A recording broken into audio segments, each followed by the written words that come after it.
ஓம் சாந்தி. 23/6/2025 காலை முரளி. ஓம் சாந்தி. பாப்தாதா மதுபன் பாபா சொல்கிறாங்க, இனிமையான குழந்தைகளே, உங்களுடைய முதல் பாடமாவது நான் ஆத்மா, சரீரம் அல்ல, ஆத்மா அபிமானி, ஆத்மா உணர்வுடையவராகி இருந்தீர்கள் என்றால் தந்தையின் நினைவு இருக்குன்றாரு. ஃபர்ஸ்ட் பாடமே நமக்கு இங்கே ஆசிரியராக இறைவனே பாடம் எடுக்க வந்திருக்காரு. இதில் ஃபர்ஸ்ட் லெசன் என்னன்னா, நான் ஆத்மா, இந்த உடல் அல்ல. இதுதான் ஃபர்ஸ்ட் லெசன். இதை பயிற்சி தான் செய்யணும். ஆத்மா உடையவராகி இருந்தீங்கன்னா உங்களுக்கு பாபாவோட நினைவு தானாகவே இருக்குன்றாரு. கேள்வி: மனிதர்களிடம் இல்லாத எந்த ஒரு மறைமுகமான பொக்கிஷம் குழந்தைகளாகிய உங்களிடம் உள்ளது? பதில்: உங்களுக்கு பகவான் தந்தையே கற்பிக்கிறார். அந்த படிப்பினுடைய குஷியின் குப்த கஜானா, மறைமுகமான பொக்கிஷம் உங்களிடம் உள்ளது. உலகத்துல வேற யாருக்கும் இந்த படிப்பு கிடையாது. நமக்கு தான் கடவுளை பாடம் எடுக்கிறாருன்ற அந்த குப்த கஜானா நமக்கு இருக்குது. மறைமுகமான பொக்கிஷம் நமக்கு இருக்குது. நாம் கற்றுக்கொண்டிருப்பது வருங்கால அமர லோகத்திற்காகவே அன்றி இந்த மரண உலகத்திற்காக அல்ல என்பதை நீங்கள் அறிந்துள்ளீர்கள் சொல்றாரு. இப்போ படிக்கிறோம்னா இது நம்ம போய் சொர்க்கத்துல தான் இதனுடைய பலன் நம்ம அனுபவிப்போம். இங்கே இதோடைய பலன் இங்கே கிடையாதுன்றாரு. அதிகாலை எழுந்து தாராளமாக உலாவுங்கள், சுற்றுங்கள். ஆனால் முதலான பாடத்தை மட்டும் நினைவு செய்தீர்கள் என்றால் குஷியின் பொக்கிஷம் சேமிப்பு சேர்ந்து கொண்டே போகும் என்று தந்தை கூறுகிறார். காலையில எழுந்துச்சு தாராளமா சுத்துங்க, உலாவுங்க. ஆனா முதலான பாடம் நான் ஆத்மான்றத நினைவு செய்யுங்க. அப்ப குஷியா இருப்பீங்கன்றாரு. ஓம் சாந்தி. குழந்தைகளே, ஆத்மாபிமனியாக ஆகி அமர்ந்துள்ளீர்களான்ட்டு தந்தை குழந்தைகளும் கேட்குறாரு. தன்னை ஆத்மா என்று உணர்ந்து அமர்ந்துள்ளீர்களான்னு சொல்லி கேட்குறாரு. ஆத்மாக்களாகிய நமக்கு பரமாத்மா தந்தையை கற்பித்து கொண்டிருக்கிறார். நம் தேகம் அல்ல, ஆத்மா ஆவோம் என்ற நினைவு குழந்தைகளுக்கு வந்துள்ளது. குழந்தைகளை ஆத்மா அபிமானியாக ஆக்குவதற்காக தான் உழைப்பு செய்ய வேண்டிய இருக்குதுன்றார். இப்போ நம்ம பாடம் எடுக்கிறாரு, எல்லாரும் டக்குன்னு மாறணும்னா இல்லை, நமக்கு உழைக்க வேண்டியதா இருக்குதுன்றாரு. குழந்தைகள் அந்த மாதிரி ஆக்கிறதுக்கு தான் உழைப்பு செய்ய வேண்டியதா இருக்குதுன்றாரு. குழந்தைகளால் ஆத்மா அபிமானியாக இருக்க முடிவதே இல்லைன்றாரு. கல்பம் தேக அபிமானத்துக்குனால நம்மளால ஆத்மாபிமானியா இருக்க முடிவதில்லைன்றாரு. அடிக்கடி தேக அபிமானத்தில் வந்து விடுகிறார்கள். எனவே ஆத்மாபிமானியாக ஆகியிருக்கிறீர்களா என்று பாபா கேட்கிறாரு.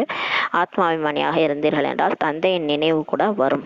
தேக அபிமானியாக இருந்தீர்கள் என்றால் லௌகீக உறவினர்கள் நினைவுக்கு வருவார்கள் சொல்றாரு. முதலில் நாம் ஆத்மா ஆவோம் என்ற வார்த்தையை நினைவில் கொள்ள வேண்டும். ஃபர்ஸ்ட் லெசனே நான் ஆத்மா. ஃபர்ஸ்ட் அதை நாம ஞாபகம் வச்சுக்கணும். ஆத்மாவாகிய எனக்குள் தான் 84 பிறவிகளின் பாகம் நிரம்பியுள்ளது. இதை உறுதிப்படுத்த வேண்டும் சொல்லி பாபா சொல்றாரு. நாம் ஆத்மா ஆவோம். அரை கல்பம் நீங்கள் தேக அபிமானியாக இருந்தீர்கள். இப்போது சங்கமயுகத்தில் மட்டுமே குழந்தைகளை ஆத்மா அபிமானியாக, ஆத்மா உணர்வுள்ளவராக ஆக்கப்படுகிறது. தன்னை தேகம் என்று நினைப்பதால் தந்தை நினைவுக்கே வரமாட்டாருன்னு சொல்றாரு. நம்ம உடம்புன்னு நினைச்சிட்டோம்னா ஆட்டோமேட்டிக்கா பாபா மறந்துடுவோன்றாரு. எப்போ ஆத்மா உணர்வுல வருமோ அப்பதான் பாபா நினைவு கூறுவார்.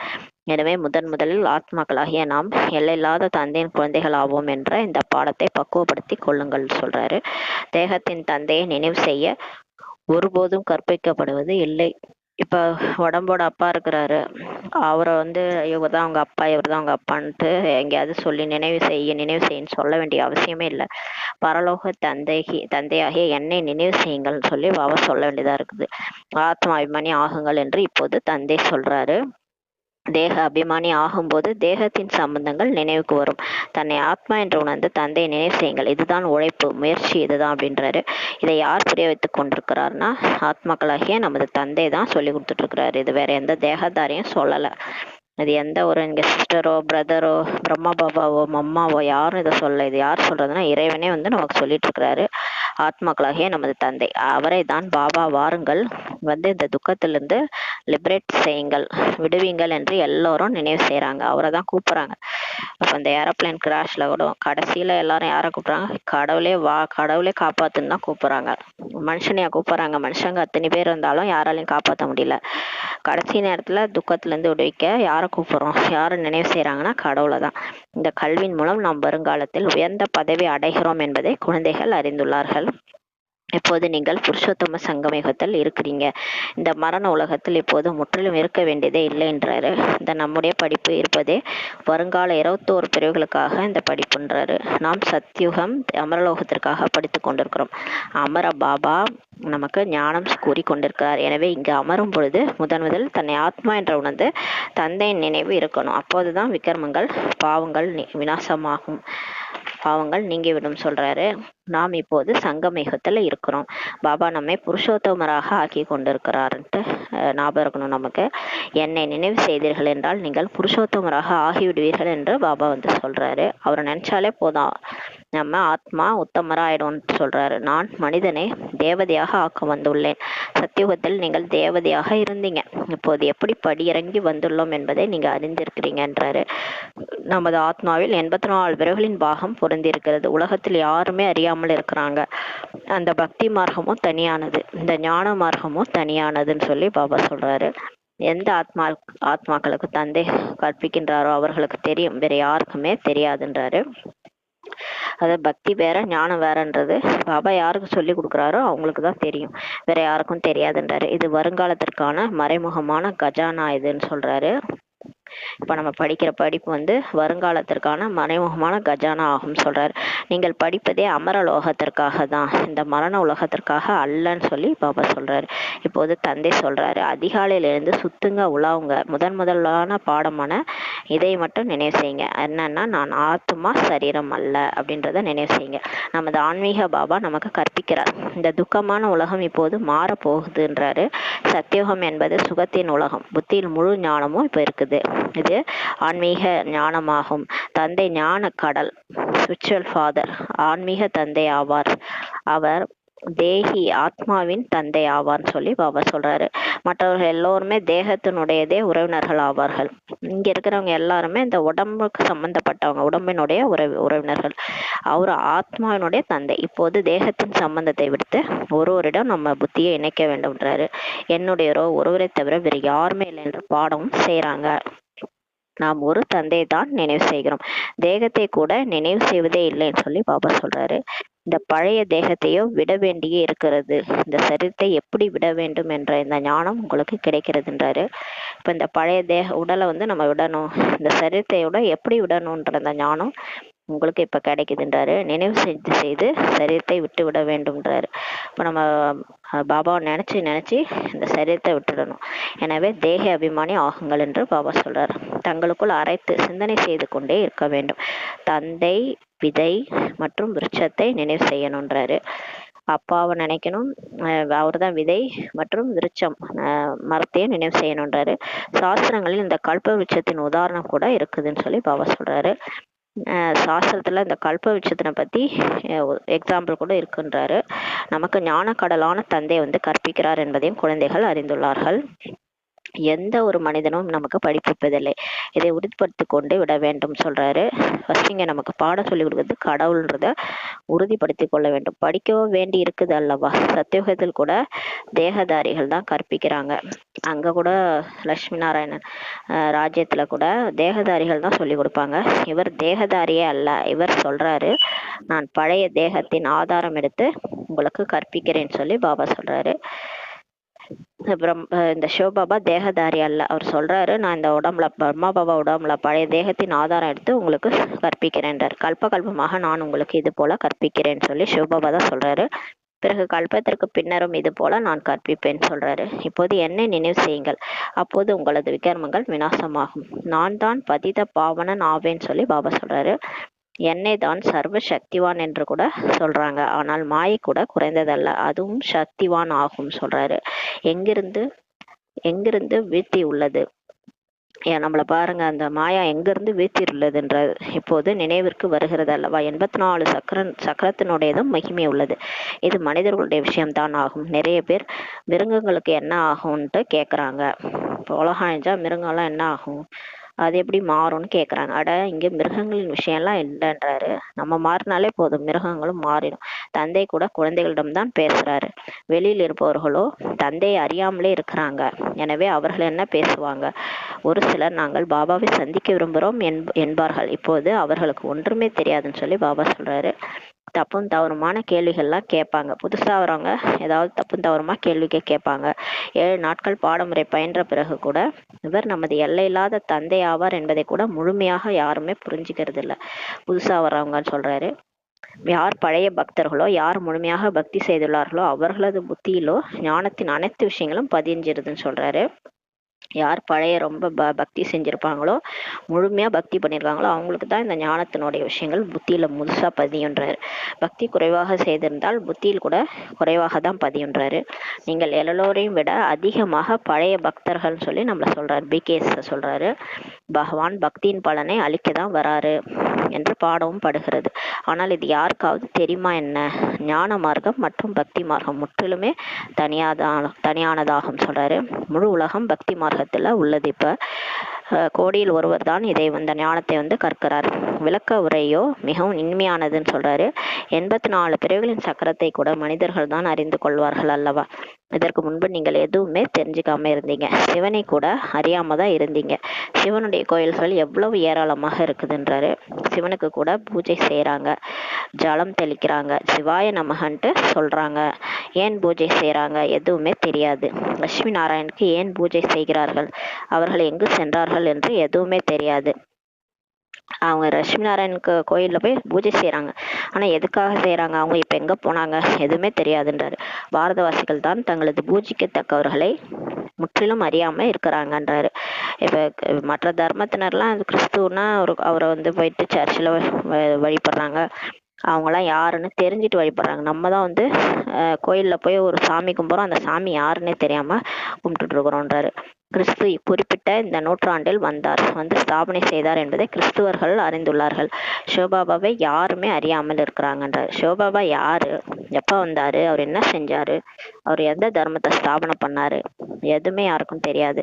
பதித்த பாவனர் என்று சிவனுக்கு தான் சொல்றாங்க. அவர் தான் உயர்ந்ததிலும் உயர்ந்தவர் ஆவார். அவர் எல்லோரையும் விட அதிகமாக சேவை செய்கிறார். அனைவருக்கும் சத்கதி அளிக்கும் வள்ளல் அவர் தான் ஆவார்னு சொல்லி பாபா சொல்றாரு. பாருங்கள், உங்களுக்கு எப்படி கற்பிக்கிறார். பாவனமாக ஆக்குங்கள் என்று தந்தையை தான் அழைக்கவும் செய்யறாங்க. கோயிலில் எவ்வளவு பூஜை செய்யறாங்க, எவ்வளவு விமர்சைகள், எவ்வளவு செலவு செய்யறாங்க. கோயில்ல ஸ்ரீநாத் கோயில்ல, ஜெகநாதர் கோயில்ல கூட போய் பாருங்க. இருப்பது ஒரே ஒருவர். ஜெகநாத்திடம் குவியலை படைக்கிறாங்க. ஜெகநாத் கோயில்ல குவியில படைக்கிறாங்க. ஸ்ரீநாத்திற்கோ நிறைய பொருட்கள் தயாரிக்கிறாங்க. ஏன் வித்தியாசம் ஏற்படுதுன்னு தெரியலன்னு சொல்றாரு. காரணம் வேண்டும் அல்லவா? ஸ்ரீநாத்தையும் கருப்பாக மற்றும் ஜெகநாத்தையும் கருப்பாக செய்து விடுகிறார்கள். காரணம் எதுவுமே புரியாம இருக்கிறாங்கன்றாரு. ஜெகநாத் என்று லட்சுமி நாராயணுக்கு தான் சொல்கிறார்களா, இல்லை ராதே கிருஷ்ணருக்கு கூறுவார்களா அப்படின்னு சொல்லி பாபா கேட்கிறாரு. ராதே கிருஷ்ணர் மற்றும் லட்சுமி நாராயணுக்கு இடையே என்ன சம்பந்தம் உள்ளது, இது கூட யாருக்குமே தெரியாதுன்னு சொல்லி பாபா சொல்றாரு. நாம் பூஜிக்கத்தக்க தேவதைகளாக ஒரு காலத்துல இருந்தோம், பிறகு பூசாரி ஆகியுள்ளோம் என்பது இப்போது குழந்தைகளாகி உங்களுக்கு தெரிய வந்துள்ளது. சக்கரம் சுற்றியே வந்திருக்கிறீங்கன்றாரு. இப்போது மீண்டும் தேவதை ஆவதற்காக நாம் படிக்கிறோம். இதனை மனிதர்கள் யாருமே கற்பிப்பதில்லை. பகவானு வாக்கு, பகவான் கூறுகிறார் என்றுள்ளது. ஞான கடல் என்று பகவானுக்கு தான் சொல்லப்படுகிறது. இங்கு பக்தியின் கடல் நிறைய பேர் இருக்கிறாங்க. அவர்கள் பதித பாவனரான ஞான கடலான தந்தையை தான் நினைவு செய்யறாங்க. பக்தி செய்யறவங்க கூட அவரை தான் நினைக்கிறாங்கன்றாரு. நீங்கள் தூய்மையற்றவராக ஆகியிருக்கிறீங்க, பின் அவசியம் நீங்க தூய்மையாக ஆகணும். இது இருப்பதே தூய்மையற்ற உலகமாகும். இது சொர்க்கம் கிடையாதுன்றார் பாபா. இதென்ன சொர்க்கமா? அது ஜாலியா இப்படியே வாழறதுக்கு. இது நரகம்ன்றாரு. வைகுண்டம் எங்கே உள்ளது என்பது யாருக்குமே தெரியாது. வைகுண்டம் சென்று விட்டார் என்று சொல்றாங்க. பிறகு நரகத்துல அவருக்கு ஏன் உணவு படைக்கிறீங்கன்னு சொல்லி கேட்கிறாரு. அவருக்கு ஏன் ஊட்டுகிறீர்கள், நரகத்தின் உணவு ஆகியவற்றை அவருக்கு ஏன் ஊட்டுகிறீர்கள் சொல்லி கேட்கிறார். சத்தியுகத்துல நிறைய பழங்கள் மலர்கள் ஆகியவை இருக்குமே, அப்படியே இங்க கூப்பிட்டு அவருக்கு சாப்பாடு ஊட்டுறீங்க, இங்க என்ன இருக்கிறது, இது நரகமாகும் சொல்றாரு. பாபா மூலமாக நாம் சொர்க்கவாசி ஆவதற்கான புருஷார்த்தம் செய்து கொண்டிருக்கிறோம் என்பதை இப்போது நீங்கள் அறிந்துள்ளீர்கள் சொல்றாரு. பதித்த நிலையிலிருந்து இப்போது பாவனமாக வேண்டும். தந்தை யுக்தியோ கூறியுள்ளார். கல்பகல்பமாக தந்தை கூட யுக்தி சொல்றாரு. என்ன நினைவு செய்தீர்கள் என்றால் விக்கிரமங்கள் விநாசமாகும்ட்டு நமக்கு யுக்தி சொல்றாரு. நாம் புருஷோத்தம சங்கமயுகத்தில் இருக்கிறோம் என்பதை நீங்கள் அறிந்துள்ளீர்கள். பாபா, நாங்கள் 5000 ஆண்டுகளுக்கு முன்னால் இது போல ஆகியிருந்தோம் என்று நீங்கள் தான் சொல்றீங்க என்றாரு. கல்பகல்பமாக இந்த அமர கதையை பாபாவிடம் கேட்கிறோம் என்பதை நீங்கள் தான் அறிந்துள்ளீர்கள். நமக்கு தெரியும், 5000 வருஷத்துக்கு ஒரு தடவை பாபா நமக்கு இந்த அமர கதையை சொல்றாரு. சிவபாபா தான் அமர்நாத் ஆவார். சிவபாபா தான் அமர்நாத். மற்றபடி பார்வதிக்கு முன்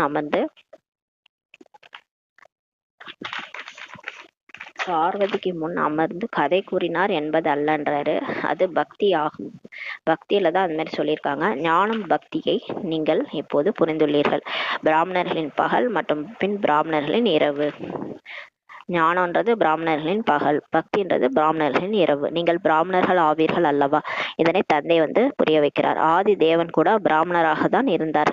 பிரம்மா பாபா அவர் கூட பிகேவா தான் இருந்தார். தேவதை என்று அவர் சொல்ல மாட்டாங்க. ஆதி தேவனிடம் கூட செல்கிறார்கள். தேவிகளுக்கு கூட எவ்வளவு பெயர்கள் உள்ளன. நீங்கள் சேவை செய்திருக்கிறீர்கள், அதனால் உங்களுடைய பாடல் உள்ளது. நிர்விகாரியாக இருந்த பாரதம் விஷயஸ் விகாரியாக இப்ப ஆகிவிடுகிறது. இப்போது ராவணராஜ்யம் ஆகும் அல்லவான்றாரு. சங்கம யுகத்தில் குழந்தைகளாகி நீங்கள் இப்போது புருஷோத்தமராக ஆகிறீங்க. உங்கள் மீது அழியாத குரு தசை பிரகஸ்பதி திசை ஆகிறது. அப்போது நீங்கள் அமரபுரிக்கு அதிபதி ஆகிறீங்க. மனிதனை தேவதையாக ஆக்குவதற்காக தந்தை உங்களுக்கு இப்ப கற்பித்து கொண்டிருக்கிறார். சொர்க்கத்திற்கு அதிபதி ஆவதற்கு பிரகஸ்பதி குரு திசை, பிரகஸ்பதியின் திசை தேவைப்படுகிறது என்று கூறப்படுகிறதுன்றாரு. நீங்கள் சொர்க்கம் அமரபுரியிலோ அவசியம் செல்வீர்கள். மற்றபடி படிப்பில் தசைகள் மேலும் கீழுமாக ஆகிக்கொண்டே இருக்கின்றன சொல்லி பாபா சொல்றாரு. நீங்க சொர்க்கத்துக்கு போயிருவீங்க, அவசியம் போவீங்க. ஆனா இப்ப படிப்புல தான் மேலும் கீழும் ஆகுதுன்றாரு. நினைவே மறந்துடுதுன்றாரு. என்னை நினைவு செய்யுங்கள் பாபா சொல்றாரு. காமம் மகா சத்ரு ஆகும் என்று சொல்றாரு பாபா. கீதையில் கூட பகவான் சொல்றார், படிக்கவும் செய்கிறார்கள், கீதையை படிக்கிறாங்க, ஆனால் விகாரத்தின் மீது வெற்றி அடைகிறார்களா என்ன? கீதை படிச்சவங்களாம் அந்த காமத்தை விடுறாங்களா, கோபத்தை விடுறாங்களா? விகாரத்தின் மீது வெற்றி அடைகிறது இல்லைன்றாரு. பகவான் எப்போது சொன்னாரு? 5000 வருடங்கள் ஆகிவிட்டது. இப்போது மீண்டும் பகவான் காமம் மகா எதிரி என்று கூறுகிறார். இதன் மீது இப்ப வெற்றி அடைய வேண்டும் சொல்லி பாபா சொல்றாரு. இது முதல் இடைக்காடை துக்கம் கொடுக்கக்கூடியதாகும். முக்கியமானதே காமத்தினுடைய விஷயம்தான். இதற்கு தான் தூய்மை பதிதமான என்று கூறப்படுகிறது. இப்போது இது பற்றி நமக்கு தெரிய வந்துள்ளது. இந்த சக்கரம் சுத்துது, நாம் பதிதமாக ஆகிறோம். பிறகு தந்தை வந்து நாடகப்படி பாவனமாக நம்மளை ஆக்குறாரு சொல்றாரு. முதலில் தந்தையின் விஷயத்தை நினைவு செய்யுங்கள் என்று பாபா திரும்ப திரும்ப சொல்றாரு. பாபா ஃபர்ஸ்ட் பாபா மட்டும் நினைங்க, தந்தையின் விஷயத்தை நினைவு செய்யுங்கன்னு தான் பாபா திரும்ப திரும்ப சொல்றாரு. ஸ்ரீமத் படி நடப்பதாலே நீங்கள் சிறந்தவர்களாக சிரேஷ்டமாக ஆவீங்க. நாம் முதலில் சிரேஷ்டமாக தான் இருந்தோம், பிறகு பிரஷ்டமாக இழந்தவர்களாக ஆகிறோம். இப்போது மீண்டும் சிரேஷ்டமாக ஆவதற்காக முயற்சி செய்து கொண்டிருக்கிறோம் சொல்றாரு. தெய்வீக குணங்களை இப்ப தாரணை செய்ய வேண்டும். யாருக்குமே துக்கம் கொடுக்க கூடாது. அனைவருக்கும் வழி சொல்லி கொண்டே கூறிக்கொண்டே செல்லுங்கள். என்னை நினைவு செய்தீர்கள் என்றால் பாவம் நீங்கிவிடும்ட்டு பாபா சொல்றார். பதித்த பாவனன் என்று நீங்கள் எனக்கு தான் சொல்றீங்க அல்லவான்றாரு. பதித்த பாவனர் எப்படி வந்து பாவனமாக ஆக்குறார் என்பது யாருக்குமே தெரியாது. என் ஒருவனை நினைவு செய்யுங்கள் என்ற முந்தைய கல்பத்திலும் தந்தை தான் சொல்லியிருந்தார். இது யோக அக்னி ஆகும். இதனால் பாவங்கள் சாம்பல் ஆகின்றன. அவரை நினைச்சா பாவம் அழிஞ்சிரும், துரு நீங்கிரும் சொல்றாரு. துரு நீங்கி விடும் பொழுது ஆத்மா பவித்திரமாக ஆகிவிடுகிறது, தூய்மையாகிறது. பாபா சொல்றாங்க, தங்கத்தில் தான் கலப்படம் செய்கிறார்கள், பிறகு நகையும் அவ்வாறே ஆகிறது. ஆத்மாவில் எப்படி துரு படிந்திருக்கிறது, அதை நீக்க வேண்டும் என்பதை இப்போது குழந்தைகளாகி உங்களுக்கு தந்தை புரிய வைத்துள்ளார். இப்போ ஆத்மால துரு இருந்துச்சுன்னா அப்போ உடம்பும் அந்த மாதிரியே கிடைக்கும். அதனால ஆத்மால துரு நீங்கணுன்றாரு. அதுக்கு பாபா நினைக்கணும். பாபா நினைச்சா துரு நீங்கிடும். தந்தைக்கு கூட குழந்தைகளாகிய உங்களை வந்து ஆத்ம உணர்வுடையவர்களாக ஆக்கக்கூடிய பாகம் நாடகத்துல இப்ப அமைந்துள்ளது. தூய்மையாகவும் நீங்க ஆகணும். சத்தியுகத்தில் நாம் வைஷ்ணவர்களாக இருந்தோம் என்பதை நீங்க அறிந்திருக்கிறீங்க. தூய்மையான கிரகஸ்த ஆசிரமம் இருந்ததுன்றாரு. இப்போது நாம் தூய்மையாக ஆகி விஷ்ணுபுரிக்கு அதிபதி ஆகிறோம். நீங்கள் இரட்டை வைஷ்ணவர்களாக இப்ப ஆகிறீங்க. உண்மையான வைஷ்ணவர் நீங்கள் தான் ஆவீர்கள் சொல்றாரு. உண்மையான வைஷ்ணவர் நம்ம தான்றாரு. அவர்கள் விகாரி வைஷ்ணவ தர்மத்தினர் ஆவார்கள். அந்த பிராமின்ஸ் வந்து விகாரி வைஷ்ணவர்கள் அந்த மாதிரி இப்ப இருக்கிறாங்க. நம்ம தான் உண்மையான வைஷ்ணவர்கள்ன்றாரு. நீங்கள் நிர்விகாரி வைஷ்ணவ தர்மத்தினர் ஆவீர்கள். இப்போது ஒன்று தந்தையை நினைவு செய்கிறீர்கள், அடுத்து தந்தையிடம் பெற்ற ஞானத்தை நீங்கள் தாரணையும் செய்கிறீர்கள். நீங்கள் ராஜாக்கெல்லாம் ராஜாவா ஆகிறீங்கன்றாரு. அந்த ராஜாக்கள் குறுகிய காலத்திற்கு ஒரு பிறவிக்கு தான் ஆகிறாங்க ராஜாவா. உங்களுடைய ராஜ்யம் 21 தலைமுறை இருக்கும். அதாவது ஃபுல் ஏஜ், முழு ஆயுள் கடந்து செல்கிறீர்கள்ன்றாரு. அங்கு ஒருபோதும் அகால மரணமே ஏற்படாது சொர்க்கத்துல. நீங்கள் இப்போது காலன் மீது மரணத்தின் மீது வெற்றி அடையிறீங்கன்றாரு. அதனால அங்க அகால மரணம் ஏற்படாது. நேரம் வரும்போது இப்போது இந்த பழைய சட்டையை விடுத்து புதியதை எடுக்க வேண்டும் என்று அங்க புரிஞ்சிருப்பாங்க. அங்க வந்து சரீரத்தை விடும்போது பாம்பு தோலை உரிக்கிற மாதிரி நான் அந்த உடலை விட்டு போறேன், இந்த உடல் வயசாயிடுச்சு, நான் இவ்வளவு வயசாயிடுச்சு, 150 வருடம் ஆயிடுச்சு, நான் இந்த உடலை விட்டு போயிட்டு குழந்தை சரீரத்துல போறேன், இங்க போய் பிறக்க போறேன்னு சொல்லிட்டு போவாங்க. அந்த உடலை விடுறதுக்கு அவங்களுக்கு அந்த ஒரு இதுவே இருக்காது. ரொம்ப கஷ்டப்பட்டு விட மாட்டாங்க, ஈஸியா அந்த உடலை விட்டுருவாங்க. உங்களுக்கு சாட்சாத்காரம் கூட ஆகும். குஷியின் வாத்தியம் ஒலித்து கொண்டே இருக்கும். தமோ பிரதான சரீரத்தை விடுத்து சதோ பிரதான சரீரத்தை எடுப்பது இதுவோ குஷியின் விஷயமாகும்ன்றாரு.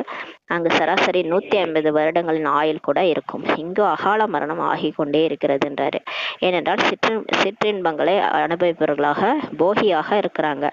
இங்க ஏன் ஆக்சிடென்ட்லாம் நடக்குதுன்னா போகியா இருக்கிறாங்க. அதனாலதான் அவங்க ஆக்சிடென்ட்லாம் ஆகுது, அகால மரணம்லாம் அடைகிறாங்கன்றாரு. எந்த குழந்தைகளுடைய யோகம் சரியாக இருக்கிறதோ அவர்களுடைய அனைத்து கர்மேந்திரியங்களும் யோக பலத்தினால் கட்டுப்பட்டு விடும்ன்றாரு.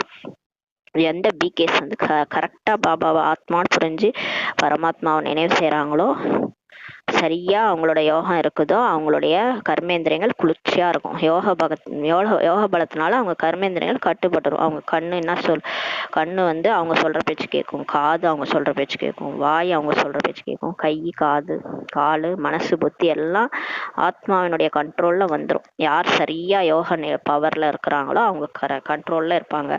யோகத்தில் முழுமையாக இருக்கும்போது கர்மேந்திரியங்கள் குளிர்ந்து விடுகிறதுன்றாரு. பாபாவை சரியா நினைக்கும் போது நம்மளுடைய கர்மேந்திரியங்கள் குளிர்ச்சி ஆயிடும்ன்றாரு. சத்தியுகத்தில் உங்களுக்கு எந்த ஒரு கர்மேந்திரியம் கூட ஏமாற்றமே தராதுன்றாரு. சொர்க்கத்துல நமக்கு எந்த ஒரு கர்மேந்திரியும் நம்மளை ஏமாத்தாதுன்றாரு. கர்மேந்திரியங்கள் கட்டுப்பாட்டில் இல்லை என்ற ஒருபொழுதும் அங்க சொல்ல மாட்டாங்க. தெரியாம பேசிட்டேன், வாய் பேசிடுச்சு, மனசுல அந்த மாதிரி இல்லை ஆனா வாயால பேசிட்டேன், துக்கம் கொடுக்கணும்னு நினைக்கல ஆனா அந்த மாதிரி பேசிட்டேன், அந்த மாதிரிலாம் அங்க சொல்ல மாட்டாங்க யாரும். கர்மேந்திரியங்கள் கண்ட்ரோல்ல இருக்கும். அடிக்கக்கூடாதுன்னு நினைச்சேன் அடிச்சிட்டேன், அந்த கை கண்ட்ரோல்ல இல்லை, அந்த மாதிரி அதெல்லாம் இங்கேதான் நடக்கும். ஆனா சொர்க்கத்துல அந்த மாதிரி கிடையாது. அங்க சொல்ல மாட்டாங்க என்னுடைய கர்மேந்திரியங்கள் கட்டுப்பாட்டுல இல்லைன்ட்டு ஒருபோதும் சொல்ல மாட்டாங்க. நீங்கள் மிகவும் உயர்ந்தாலும் உயர்ந்த பதவியை அடையிறீங்க. இதற்கு பிரகஸ்பதியின் அவினாஷி தசை என்று சொல்லப்படுகிறது. விருட்சபதி மனித சிருஷ்டியின் விதை ரூபமாக இருப்பவர் தந்தை ஆவார். விதை இருப்பது மேலே, அவரை நினைவு கூட மேலே தான் செய்யறாங்க. ஆத்மா தந்தையை நினைவு செய்கிறார். எல்லையில்லாத தந்தை நமக்கு படிப்பிக்கிறார். அவர் அமர கதையை சொல்வதற்காக வருவதும் ஒரு முறைதான் என்பதை குழந்தைகளாக நீங்க தெரிஞ்சுக்கிட்டீங்க. அமர கதை என்று சொல்லினாலும் சரி, சத்யநாராயணன் கதைன்னு சொன்னாலும் சரி, அந்த கதையின் பொருளை கூட புரிஞ்சுக்கிறது இல்லை. சத்யநாராயண் கதையினால் நரன்ல இருந்து நாராயணரா ஆகிறீங்க. அமர கதையினாலதான் நீங்க அமரராக ஆகிறீங்க. அதாவது சத்யநாராயண் கதையின் மூலமா நம்ம நரன்ல இருந்து மனுஷன்ல இருந்து நாராயணன் ஆகிறோம். அமர கதையின் மூலமா அமரரா ஆகிறோம். அதாவது ஆத்மா அடிபட்டுறவங்கன்றத புரிஞ்சுக்கணும். பாபா ஒவ்வொரு விஷயத்தையும் தெளிவாக நமக்கு புரிய வைக்கிறார். நல்லது. இனிமேல் இனிமையான காணாமல் போய் வெகு காலம் கழித்து கண்டெடுக்கப்பட்ட குழந்தைகளுக்கு தாய் தந்தை பாப்தாதாவின் அன்பு நினைவுகள் மற்றும் காலை வணக்கம். ஆன்மீக குழந்தைகளுக்கு ஆன்மீக தாய் தந்தை நமஸ்காரம். ஆன்மீக குழந்தைகள் ஆன்மீக தாய் தந்தைக்கு நமஸ்காரம். தாரணைக்கான முக்கிய சாரம். ஃபர்ஸ்ட் பாயிண்ட், யோக பலத்தினால் தங்களது அனைத்து கர்மேந்திரியங்களையும் வசப்படுத்த வேண்டும். ஒரு விருட்சபதி தந்தையின் நினைவில் இருக்க வேண்டும். உண்மையான வைஷ்ணவர், அதாவது தூய்மையாக ஆக வேண்டும். 2வது பாயிண்ட், அதிகாலை எழுந்து நான் ஆத்மா ஆவேன், சரீரம் அல்ல என்ற முதல் பாடத்தை பக்குவப்படுத்த வேண்டும். நமது ஆன்மீக பாபா நமக்கு கற்பிக்கிறார். இந்த துக்கமுடைய உலகம் இப்போது மாற வேண்டி இருக்கிறது. இது போல புத்தியில் முழு ஞானத்தின் நினைவு இருந்து கொண்டே இருக்கட்டும் சொல்லி பாபா சொல்றாரு. வரதானம், ஒவ்வொரு பொக்கிஷத்தையும் செயலில் பயன்படுத்தி ஒவ்வொரு அடியிலும் பன்மடங்கு வருமானம் சேமிப்பு செய்யக்கூடிய பத்மாபதம் பாக்கியசாலி ஆகுகின்ற வரதானம் கொடுக்குறாரு. ஒவ்வொரு நொடியும் ஒவ்வொரு அடியும் வருமானம் சேமிப்பதற்கான வரதானம் டிராமாவில் சங்கமயுக நேரத்துக்கு தான் கிடைச்சிருக்குது. இப்போ நீங்க சங்கமயுகத்துல ஒரு செகண்ட் பாபா நினைச்சாலும், மூச்சுக்கு மூச்சு பாபா நினைச்சாலும் அவ்வளோ பத்மாபதம் கோடி பல மடங்கு பாக்கியம் நம்ம செஞ்சிருக்கிறோம்னு அர்த்தம். ஒவ்வொரு அடியிலும் பன்மடங்கு வருமானம் நமக்கு இப்ப கிடைக்குதுன்றாரு. நீங்க அடி மேல அடி ஸ்ரீமத் படி ஒரு அடி எடுத்து வைக்கிறீங்கன்னா கூட அது வருமானம், அவ்வளோ வருமானம் உங்களுக்கு கிடைக்க போகுதுன்னு அர்த்தம். அந்த வரதானம் இப்ப டிராமாவில் சங்கமயுக நேரத்துக்கு தான் கிடைச்சிருக்கு. அத்தகைய வரதானத்தை தன்னுள் சேமித்து பிறருக்கு தானம் செய்யுங்க. அவ்வாறே எண்ணம், செல்வம், ஞானம் எனும் பொக்கிஷங்களை செயலில் ஈடுபடுத்தி பன்மடங்கு வருமானம் சேமிங்க. ஏனெனில் இந்த சமயத்தில் தான் ஸ்தூல செல்வத்தையும் ஈஸ்வர பெயரில் சமர்ப்பணம் செய்வதால் ஒவ்வொரு நயா பைசாவும் ரத்தினம் போன்று மதிப்பு அதிகரிக்கின்றதுன்றாரு. இந்த சங்கமயுகத்துல தான் நம்மளால பாபாவுக்கு ஹெல்ப் பண்ண முடியும். நம்மளுடைய ஸ்தூல செல்வத்தை கூட பாபா பேர்ல சமர்ப்பணம் உண்மையா புரிஞ்சுக்கிட்டு சமர்ப்பணம் செய்யணும். பக்தியில கடவுள் யாருன்னு தெரியாமலே நம்ம போயிட்டு தானம் செய்யறோம், தர்மம் செய்யறோம். இங்க நம்ம பாபா யாருன்னு தெரிஞ்சுக்கிட்டு சரியா நம்ம பணத்தை சமர்ப்பணம் செய்யும் போது அதை ஒவ்வொரு நயா பைசாவும் ரத்தனம் மாதிரி மதிப்பு அதிகரிக்குதுன்றாரு. எனவே எனவே அனைத்து பொக்கிஷங்களையும் தனக்காகவும் பயன்படுத்துங்க, பிறருக்காகவும் சேவையில் பயன்படுத்துங்க. அப்போதே பத்மாபதம் பாக்கியசாலி ஆவீங்கன்னு சொல்லி சொல்றாங்க பாபா. ஸ்லோகன்: எங்கே உளப்பூர்வமான அன்பு இருக்குதோ அங்கே அனைவரது ஒத்துழைப்பும் சுலபமாக கிடைச்சிடும். அது உள்ளபூர்வமான அன்பு இருக்குன்னா எல்லாருமே அவங்களுக்கு ஹெல்ப் பண்ணுவாங்க இல்லையா. இப்போ உள்ளார ஒன்று வெளியே ஒன்றுன்னு பேசணும்னா நமக்கு அந்த யாருமே ஹெல்ப் பண்ண மாட்டாங்க. உள்ளபூர்வமான அன்போடு இருக்கும்போது தான் எல்லாருடைய ஒத்துழைப்பும் சுலபமாக கிடைச்சணுன்றாரு. அவ்யக்த சமிஞ்சை: ஆன்மீக நிலையில் இருக்கும் பயிற்சி செய்க, உள்முகமாகுக. தேகத்தின் உள்ளிருக்கும் ஆத்மா தெல்ல தெளிவாக வெளியில் தென்படும் வகையில் கண்ணாடி ஆகுங்கள்ன்றாரு. இப்போ பாபா அந்த அளவுக்கு நம்மளை பயிற்சி பண்ண சொல்றாரு. டெய்லி அதான் இன்னைக்கு கூட அதான் சொல்லியிருக்காரு. ஆத்ம உணர்வோட உட்காந்துருக்கிறீங்களா, இதுக்கு தான் கஷ்டப்பட வேண்டாரு. இப்போ ஆத்மான்றத பயிற்சி பண்ணி பண்ணி இந்த உடல் எல்லாம் நான் ஆத்மான்றது நல்லா வந்துருச்சுன்னா நம்ம உள்ளார இருக்கிற ஆத்மா வெளியில தெரிகிற அளவுக்கு கண்ணாடி மாதிரி ஆகுங்கன்றாரு. உங்க நெத்திய பார்த்தா ஆத்மா தெரியணும், அது நீங்க தான். நீங்க ஆத்மா வெளியே கண்ணாடி மாதிரி நீங்க எல்லாருக்கும் தெரியணும். உங்களது ஆன்மீக வடிவம் எதிரில் உள்ளவர்களுக்கும் தனது ஆன்மீக வடிவத்தை சாட்சாத்காரம் செய்ய வேண்டும். நம்மளுடைய அந்த புள்ளின்ற நம்ம ஆத்மா வடிவம் இருக்கு இல்லையா, அதை பார்த்தோன்னே மற்றவங்களுக்கு அவங்களும் ஆத்மாதான்றது தெரிஞ்சுக்கணும். அவங்களுடைய ஆன்மீக வடிவத்தை அவங்களே காட்சியா பார்க்கணும், சாட்சாத்காரம் செய்ய வேண்டும். இதனையே அவ்யக்த மற்றும் ஆன்மீக நிலையை அனுபவம் செய்ய வைப்பதென சொல்லப்படும். இந்த மாதிரி யார் செய்யறாங்களோ அவங்க தான் அவ்யக்த மற்றும் ஆன்மீக நிலையை அனுபவம் செய்ய வைக்கிறாங்க அப்படின்னு அர்த்தம். அந்த பயிற்சி செஞ்சு செஞ்சு நம்மளை பார்த்தா மற்றவங்களுக்கு அவங்க ஆத்மான்னு உணரணுன்றாரு. அந்த மாதிரி அந்த அளவுக்கு பயிற்சி செய்யணும்னு சொல்றாரு. இதுக்கு பேர் தான் நம்ம அவ்யக்த அனுபவம், ஆன்மீக நிலையில அனுபவம் செய்ய வைப்பதுன்னு சொல்றாரு. ஓம் சாந்தி. நன்றி பாபா, நன்றி ராமா, நன்றி பரிவார்.